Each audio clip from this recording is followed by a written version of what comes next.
না, আপনি যা বলেছেন আমি বুঝতে পেরেছি। আমিও যদি একটা ব্যাখ্যা করি, সেটা হচ্ছে আমাদের শেখ মুজিব উনি পাকিস্তানের প্রধানমন্ত্রী হওয়ার জন্য ৭১-এর ৭ই মার্চের যে বক্তব্যটা দিয়েছিল, সে অগ্নিঝরা বক্তব্যের মাধ্যমে তিনি সেটা ক্লেইম করেছে।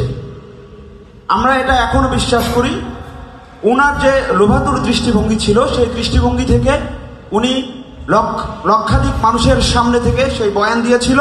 পরবর্তীতে উনি সেফ এক্সিট নিয়ে তাজউদ্দিন আহমেদের আপত্তি থাকা সত্ত্বেও তিনি পাকিস্তানে গিয়েছেন আলাপ করার জন্য, পরামর্শ করার জন্য, নেগোসিয়েশনের জন্য।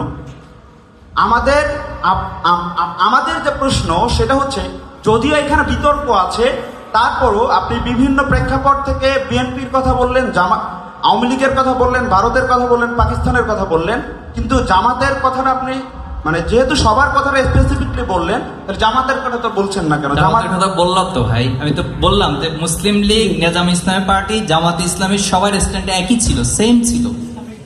ইসলামিক দলগুলোর সবার স্ট্যান্ড একই ছিল, সেম কনসার্নটা ছিল। আমি তো সেটা বলেছি ভাই। ঠিক আছে, এখন কোশ্চেন হলো যে জামাত ইসলামীকে যুদ্ধ অপরাধের বিচারের নামে যেটা করেছে, সেটা নিয়ে আপনি কতটুকু তথ্য উপাত্ত রেখেছেন? স্কাইপি কেলেঙ্কারি সম্পর্কে আপনি জানেন?